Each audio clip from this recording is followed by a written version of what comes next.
Good morning. We're shifting, but still staying within a larger theme. The focus of giving in the previous verses first started off with sort of your acts of righteousness, and now it went in verse 2 from practicing your righteousness in verse 1 of Matthew 6 to verse 2 through 4 talking about giving, and there's a shift to prayer.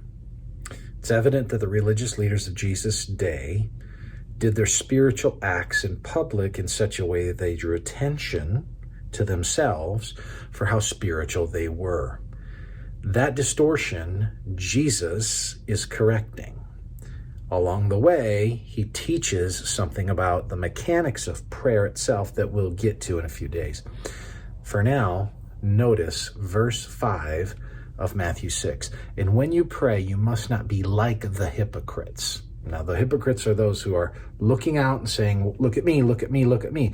He says, for they love to stand and pray in the synagogues and at the street corners, that they may be seen by others. They want people to see them pray. Truly, I say to you, they have received their reward.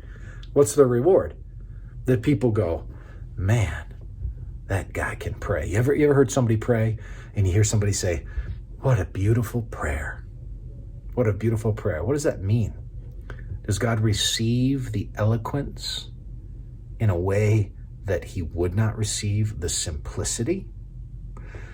Does God grade us on our vocabulary? Does he hear our words and somehow find them to have more gravitas, more potency to them, based on or predicated upon the kind of linguistic features that they have? See, this is freeing, by the way, because some of you may go, that's why I don't pray in public. I don't know what to say. I'm not sure that what I say will be the right thing. I can't order my words the way others can. Well, here, this verse is intended to be freeing, because the onlookers in public prayer are not the ones who grade the prayer. It's God. God is the one you're praying to. Your prayer is as Dallas Willard said, and I love it, intelligent conversation about matters of mutual concern.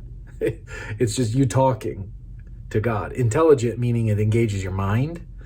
Intelligent doesn't mean it's flowery and has lots of syllables in the words. It's rather just that your mind is engaged, and as you talk to him about matters of mutual concern. Verse 6, but when you pray, go into your room and shut the door and pray to your Father who's in secret, and your Father who's in secret will reward you. It's what we saw with giving. It's not saying don't ever pray in public. That's not the point. The point is when you pray here, don't be concerned about what other people think. Don't be concerned about how everybody else thinks your language is flowery. Instead, just talk to God. You go into the crypt and you speak to one who is in the crypt. You go into the secret place and you speak to one who is in the secret place.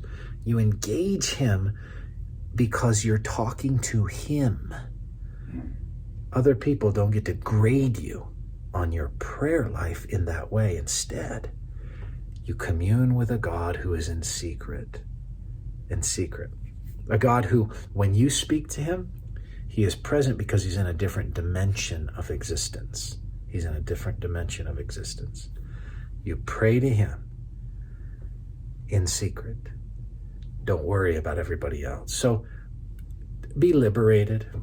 Be liberated to not have to have all the right words, and be liberated to not be focused on anybody else in your prayer life except for you and the Lord.